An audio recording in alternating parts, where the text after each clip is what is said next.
What is up, Facebook Live? Happy Friday afternoon, everyone. Oh, let's see if I can change that. That's a little funny.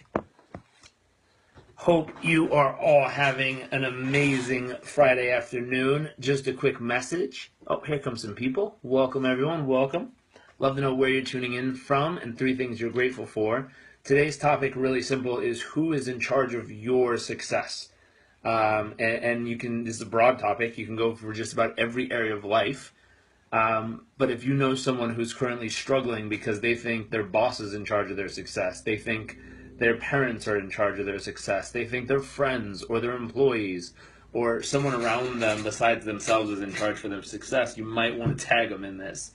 If you have any team members who are constantly talking about how someone else is preventing them from getting the success or the results they want. This is a simple conversation, but it's one of the most powerful conversations anyone could ever have with any individual out there. Welcome, everyone. Love to know where you're tuning in from. 3 things you're grateful for, just to reinforce the mindset. But one thing I've noticed about people who absolutely make it versus people who constantly struggle, people who seem to like have a little bit of growth and then it falls apart, people who seem to always self-sabotage or be sabotaged by stuff around them, is the difference really simply between people owning the concept that there is not a single individual on this planet other than themselves that is responsible and in charge of the end results that you accomplish in your life. It's not up to your boss. It's not up to the company you work for. It's not up to the city you live in. It's not up to your family. The moment you take 100% and complete ownership for the absolute results you achieve, everything changes. And it's not life determining what's your destiny or not. There's an element of life unfolding around you. William, nice to see you. There's definitely a part of life unfolding around you that whether you like it or not, things are going to happen. There's definitely unforeseen great things that'll happen and unforeseen tragedy that'll happen. And the unique element that exists around all of it is the moment. David, nice to see you. The moment you take 110% responsibility for the end result, you no longer leave it up to chance. You don't leave it up to luck. You don't leave it up to the universe or Mother Nature or your friends or your employees or your team. You just own the result. And what's really fun and absolutely exciting, Jen, nice to see you. What's exciting is next week we're doing some training with some of the Air Force members and Special Forces of the Air Force. Chad, nice to see you. And what's remarkable is I due to confidentiality, I can't share what they're writing, but it's absolutely fascinating dealing with different groups of people all within one organization and listening and understanding the fact that there's such a different standard that exists between different segments. And I see this within just about every organization we work with. When we go out and do corporate training, when we go into different organizations, you'll talk to different communities, different ecosystems within the entire ecosystem or organization, and you'll start to realize who really truly has high standards, who owns their results, and who lives in a total reactive mindset that I can't control anything, it's not me, no matter what I do, I'll never be able to determine what happens here. Malcolm, wait, I thought it was you. About your book, it comes with success guarantee, right?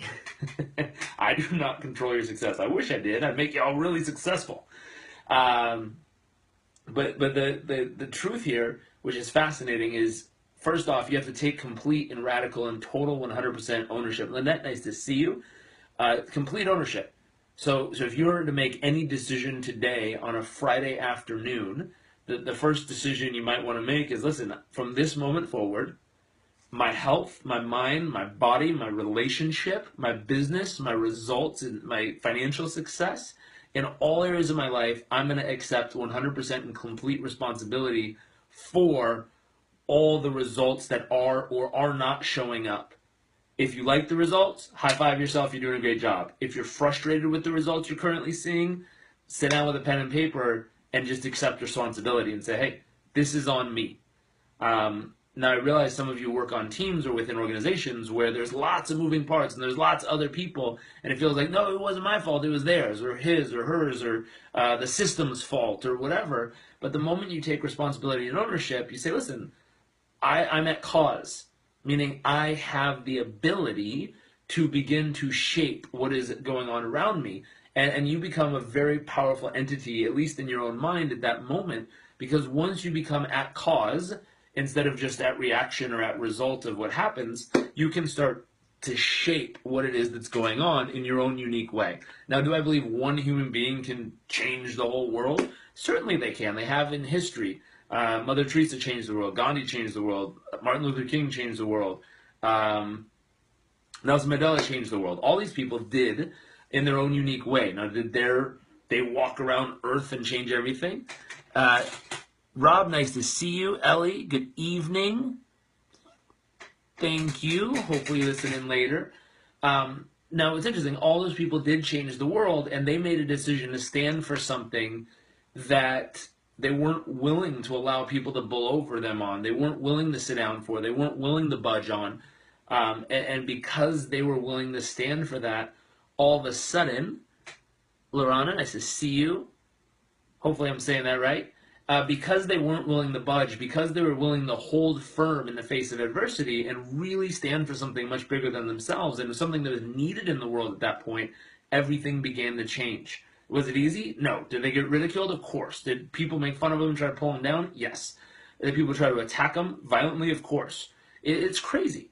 So I guess my question to you would be, if you made a decision that said, hey, I'm going to be at cause, I'm going to be in charge of my results, I'm going to take ownership of the lack of or abundance of results showing up in my life. Number two, the next thing I'd ask you to just consider and ponder is, what would you have to draw a line around or draw a line in the sand? Where would that line have to be to say, listen, this is what I stand for? Meaning, if I want these results, I'm going to have to stand for this specific reason, action, cause, this specific approach, this style, whatever that would mean to you or be to you. But you draw that line and say, listen, from this moment on, I'm not willing to accept anything but this standard from myself, my team, my community, my family, and everyone around me. Now, you're going to need some buy-in if you're in charge of a community of people, because you're going to need to get them to also buy into that standard. And going back to the thought, I've been reviewing these surveys for a team we're about to go work with, and what's remarkable is seeing the different standard that exists between them. One of my favorite forms I read was a form that came in from a specific unit, and it's a special forces unit. And when I read it, it says, what happens when someone exceeds their monthly KPIs or goals? And it said nothing, it's expected. I was like, wow. And I flipped through a handful more forms, got 4, 5, 6 later, said, what happens when someone on your team doesn't hit the monthly KPI? Well, or exceeds the monthly KPI. It says, well, they're given an award, and then they're possibly put in line for maybe a promotion. And there's like all these little beautiful things that happen to reward them and clap for them and pat them on the back and make them feel good. And I just sat down for a second and looked at the difference and said, wow, look at the standard at which these different communities play at, these different human beings play at. One human being expects to always exceed whatever the standard is that's put in place. Another human being, another group over here expects that hopefully they do well enough to hit the goal, and if they do, they get a little prize for it.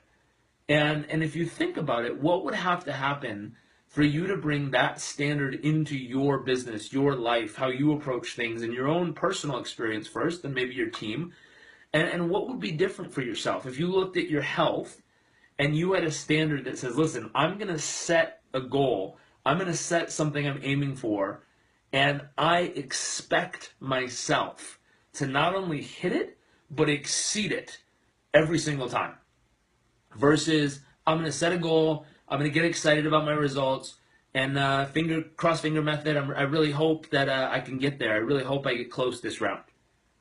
different universes of results, different universe of experience of life, different universe of what happens in those two people's lives. And so my thought is, if you find yourself in some category of your life, and we all have them, but if you find yourself in some category of your life where you're kind of wishing, you're kind of hoping, you're kind of waiting, what could you do? What decision could you make? What action could you take to get over here on this other side and say, listen, I expect myself to hit it, and I will do whatever it takes to absolutely exceed that standard every single time.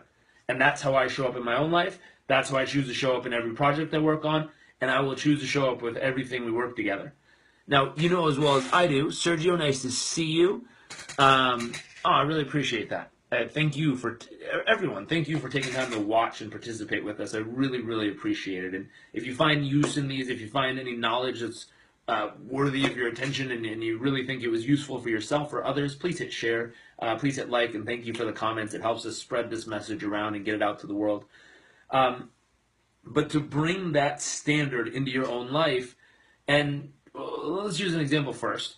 If you were to choose a partner, and you were to say, listen, this is going to be a business partner, or a fitness trainer that's going to work with you, or a coach you're going to work with, or someone you're going to participate in some activity with, and the activity is really important to you, the end result really matters, and you kind of got the description, and you ask someone, what happens when someone exceeds the result? And they say, well, we always hope they do, and we really celebrate them when they do, and it's always good, and you ask them, how do you show up? And they tell you, well, I do my best to always show up. I always work hard to try to get the result. Would you want that person as a partner? Or someone that you reach out to and you say, listen, how do you respond to challenges? How do you respond? What happens? How do you hit your goals? And they say, I always exceed my goal. You're like, really? Show me. Like, a lot of people say that, but show me how you've exceeded your goal. And they pull up a sheet and they say, listen, here was my health goal. Here's what I hit.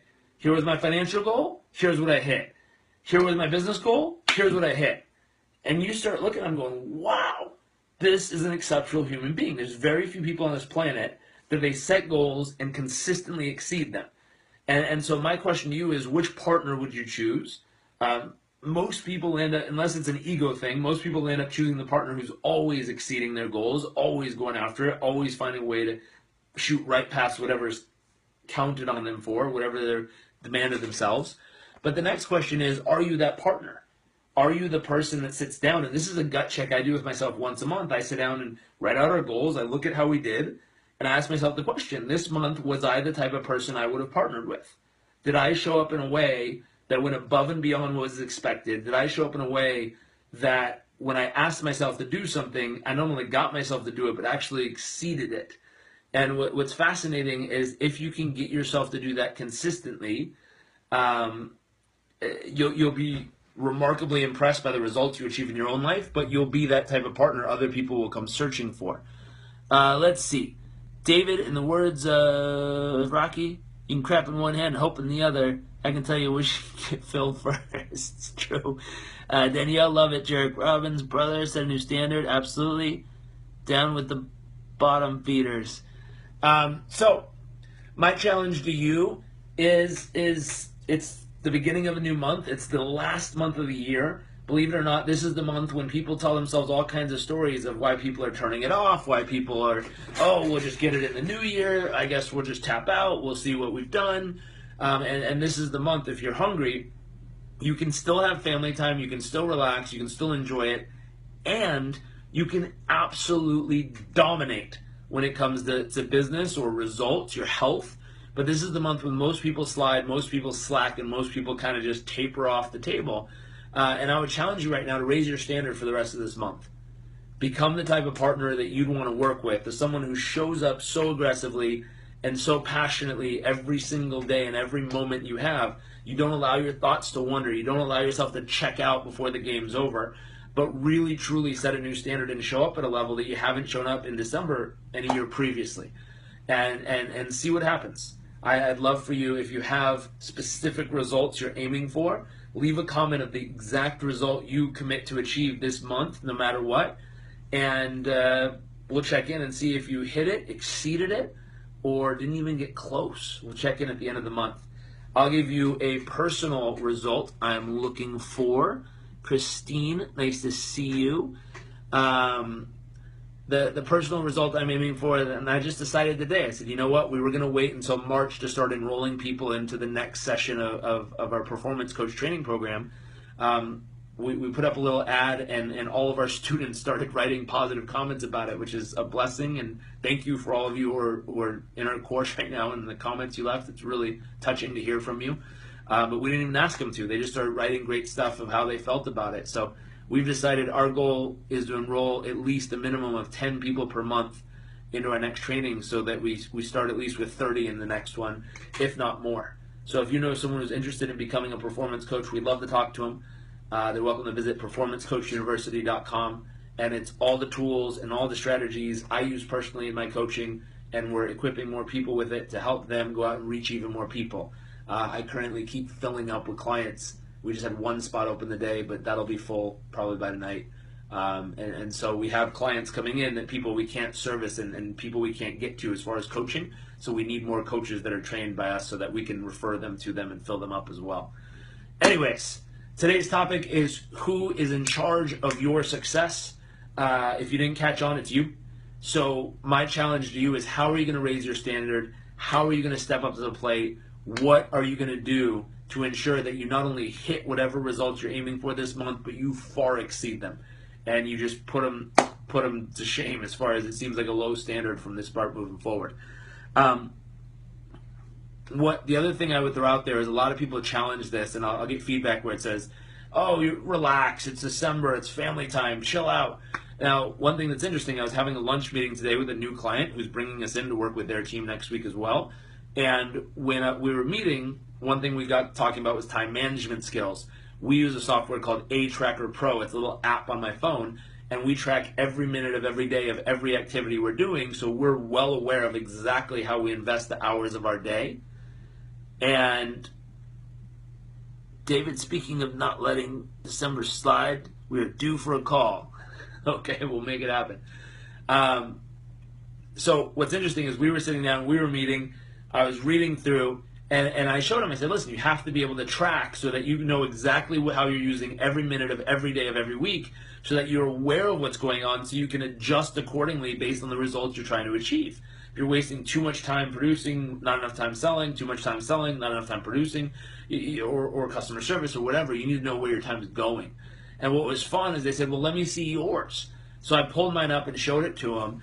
And what's remarkable is, we've been crushing our goal the last year. We're way ahead of schedule. We're nailing it. We've already surpassed our year goal we were aiming for, and we're closing in to push as hard as we can to see how far more past it we can go.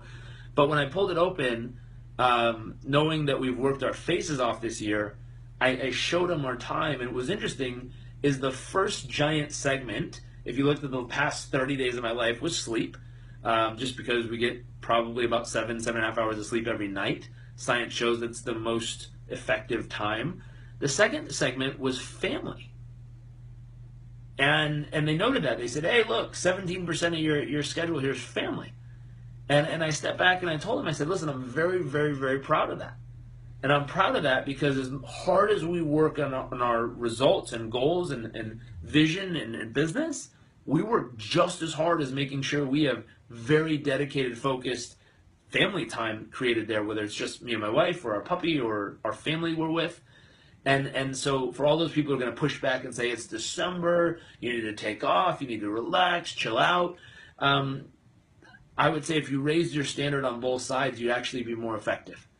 Because I'm guessing for those of you who are so slack on this month, you're probably just as slack every month, and you're just as slack when you hang out with your family. So you'll end up sitting around with people, and even though you're physically there, you're not mentally, emotionally there. You're checked out. You're sitting with your family thinking about that email at the office, thinking about that other stuff you had to do. You're not even fully experiencing the moment with them. Or you're sitting at the office thinking about your family, thinking about all the fun stuff you're going to do, and you're not fully checked in and focused on what you're doing. So the other place you could raise your standard is raise your standard on being present in whatever it is you're doing to ensure that you're giving your best, you're giving your all, and you're really, really kicking butt at it. For whatever that's worth, that's my Friday message for y'all. If you have any burning questions, I'd be happy to see if I can answer some of them for you, since you all are still hanging out live with me. And again, thank you for those who like this. Thank you for those who write in and share comments each time. And thank you for those of you who share it. We do see you and really appreciate it. Any crazy questions going on out there that we can answer for you on Friday? Not seeing any. Okay, well, hope you all have an amazing weekend. I will see you tomorrow for another chat. If you have any topics you want to focus on. Oh, Rich, nice to see you. Danielle says, what sort of metric do you use to measure your life? All kinds of stuff. So on health, I use a Withings scale. We usually have a habit tracker, so either a Withings or an Up Band. We use all kinds of things to track our steps, our movement. The iPhone does it really nicely now. If you keep it in your... I always try to turn it on airplane mode when it's in my pocket, so there's not whatever cell phone radiation going off my leg all day. But when it's on me, whenever you walk around, your phone will actually track all the steps you take, and then it will sync it with a Withings application. We use the Withings scale. I try to weigh in first thing in the morning and last thing at night to see how my weight goes, as well as my body fat percentage, my weight, and then my heart rate, to see if the stress levels are inducing or anything's happening there. As far as time management, we use A-Tracker Pro. Also, we have a handful of different apps we use on our computer that track what applications we're in, how much time we're spending. My wife has those set up. I forget what they're called, but we can get them for you. Other things, we track our KPIs. So we have very specific KPIs within our business that we track. And what we look for as far as those is, what are the key things that cause the business to grow or fall? And the simplest things to track, if you wanted to do it at a basic level, if you have a small business or you're managing your personal finances, is simple: expenses and revenue. How much revenue is coming in, how much expenses are going out. Now, if you can measure your expenses and cut those down, you can measure your revenue and take that up slightly. All of a sudden, between those two areas, you can produce tons of profit. One of the tricky parts that's really fascinating that I see is we do a lot of consulting for different companies, and we'll go sit down with companies that make tons and tons and tons of revenue, but their profits paper thin or non-existent. And we always laugh because our revenue might be 50% of theirs or 10% of theirs, but our profit wipes them off the map. And it's purely based on two metrics: us watching those monthly, us cutting these down and raising this up constantly, which leaves that gap in between. And it's fun at the end of every year to have a big lump sum left over that we get to then do other things with. And so depending on what you're focused on and how you're doing it, there's lots of metrics to follow. Let's see. Rich, sup brother, thanks. On your life balance, what are the areas you try to raise at the moment? So every single month, I sit down and I take count of how everything's doing in every major category. And then based on those major categories, I reset goals, reset expectations, reset standards. And so what I'm working on personally, I don't see my journal, is every month we're working on the same areas. And every week we're working on the same areas. Let me see if I can pop this open real quick. So if I were to flip this around, you see my awesome little RPM plans going on in here. If I were to pull this down to this week, here's my weekly RPM plan. So we have health, we have emotions, we have family, we have relationship, we have spiritual life, finances, and then we got business stuff going on here.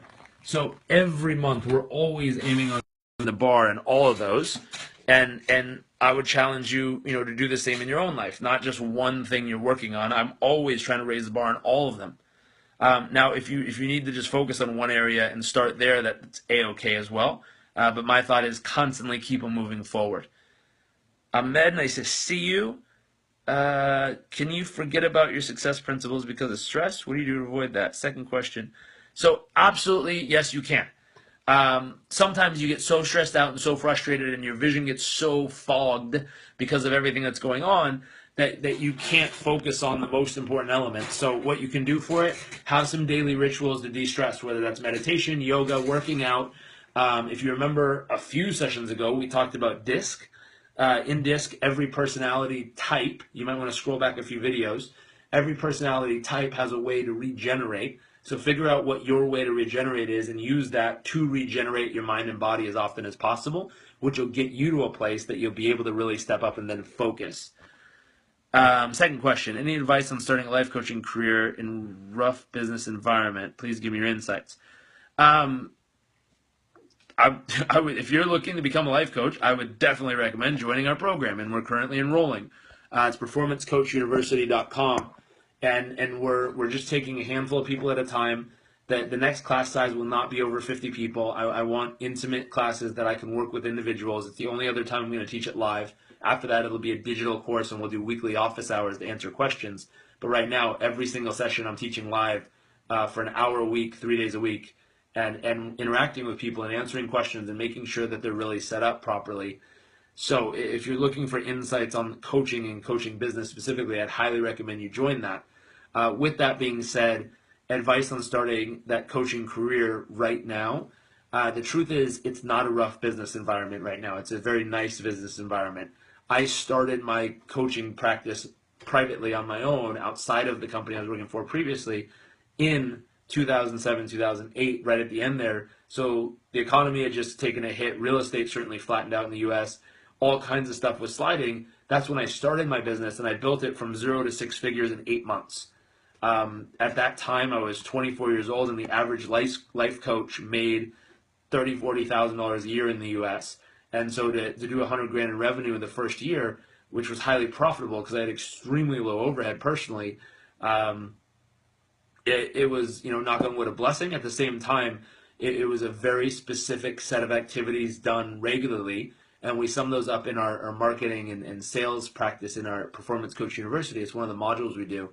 But to simplify it for you, I found a marketing channel that worked for me, and there's lots of marketing channels, but I found one that I loved, I found one that I was good at, and I found one that I would do regardless if I actually made money by doing it or not. Meaning I actually loved the process, and at the time it was Twitter. And I loved the process of tweeting and connecting and bouncing back and forth and retweeting and moving messages, and I loved that process of just stimulating great thought.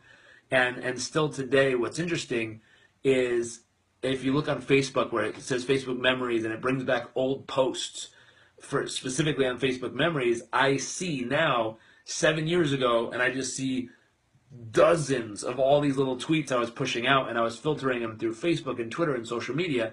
Nowadays, everyone's doing that, so there's nothing special about it, and it doesn't stand out anymore. There's a lot more effective ways to do it, whether it be a podcast, a YouTube show, a blog, whether it's writing a book and getting standard press, local media, whether you're really good at getting on local radio shows and sharing stuff.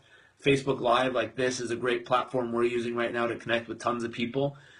So in getting started, I would decide if you're going to be a sole proprietor. First off, this is a big decision. Are you going to build and run your business by yourself, or are you just going to be the practitioner, meaning you are going to deliver coaching, someone else is going to handle the marketing, sales side of the business, and you'll be partners. And we've helped many practitioners partner with the right people and cause their business to completely blow up in the best way possible based on the fact that they got to focus on what they were best at, and we got other people to focus on what they were best at, and together they were an incredible partnership. I think there's too many coaches out there by themselves trying to wing it and trying to be good at something they're horrible at, and they're either great practitioners and horrible marketers and salespeople, or great marketers and salespeople and horrible practitioners. And if you could just team those people up properly, their business would go to the moon. They just rather try to all do it themselves, or they don't know how to find that other person. Lorena, how often does Performance Coach University run? I'm in the middle of Core 100 at the moment. Would like to do Performance Coach University later, so you can tell me how often you do it. So as of right now, we're in our first one we've run. In March, we're going to start over for the second round where I'm teaching it live. After that, our plan is to turn that into a digital course like Core 100, where it'll be running constantly and people can enroll as they like and go through it. And then we'll have set office hours every week that we'll jump on the phone with people and answer questions for them. Ahmed, that has been very helpful. Thanks a lot. So welcome. Yeah, so if you think you'll be done with the Core 100 by March, it might be a great time to let us know. If you are interested, the best way to get involved is you can email me personally, results@jarekrobbins.com.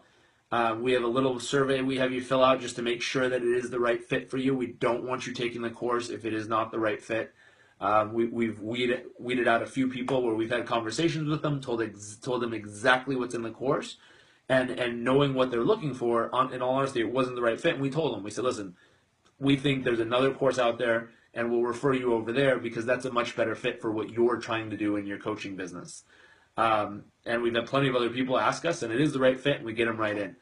So if you're interested and you think you'll be done by March, should be the beginning of March when we start. We have a speaking tour we're going to go do in India and the Gulf Coast to promote our book right before that. Then we have a few events we're going to be speaking at in January or February, and then we're aiming to do it again in March. After that, it'll be a digital program, and anyone can go through any time, hopefully online. That's our plan, at least. Anyways, thank you. If you are interested in Performance Coaching University, please shoot me an email, results@jarekrobbins.com. We are slammed next week with training, but I'll do my best to squeeze in little 20-minute conversations we can have where I'll jump on the phone with you, answer all your questions, and if it's the right fit, we'll get you in. Daniel, what if coaching is something you've dreamed of doing but don't have complete clarity on? Lorena, thank you. Would be helpful. Plan is finish in March. Perfect. So yeah, definitely we'll make sure if it's the right fit for you first. And if it is, then it'd be perfect timing to roll into the next one. Daniel, what if coaching is something you've dreamed of doing but you don't have complete clarity on it? When you say you don't have clarity on it, what don't you have clarity on? Is it not having clarity of who you're trying to work with? Not having clarity of how to actually coach someone? If that's the case, the second part, we can teach you actually how to coach people. It's what we do. If it's not knowing who to serve, my avatar, yes. Okay, cool. So avatar comes down to marketing and connection, and it's the same, and this is what I would work backwards. If we were in sports, what sports would you want to coach? And coaching tends to be the same. You know, if you're coaching a basketball player, it's not that different from coaching a football player. It's not that different from coaching a runner. It's not that different from coaching a golfer. The coaching aspect of it. Now, educating them or understanding the sport is radically different. Because a golf coach has a whole different set of understandings of that game than a basketball coach does. A basketball coach understands basketball in ways that a football coach can't. And so if you worked backwards and say, you know, where are you really, really gifted, talented, and what do you truly understand at an unbelievably clear level, so that when you're on that topic or you're focused on that aspect of it, you know exactly what's going on. You know, some people, if you talk to them about football and you said, hey, these guys are playing a cloud defense or they're playing man-on-man, a lot of people don't know what that means. If you know what a cloud defense is and you know a nose tackle is about to shoot the gap or the linebacker is about to, what is it called? I can't even think of the name. So that's why I'm not a football coach. But a linebacker is about to charge in, blitz. If you know those things are about to happen, you know football well enough that you could be a coach.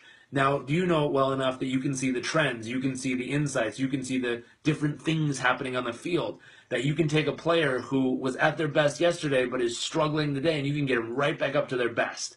And when you can start to define that, all of a sudden your avatar becomes very clear. And how do you know that? Go look at any sports team. There's very specific coaches in very specific positions because that coach understands that position. They understand how to take an average player and make them extraordinary in that one position. If you took an offensive lineman coach and had them coach quarterbacks, they'd be okay, but not amazing.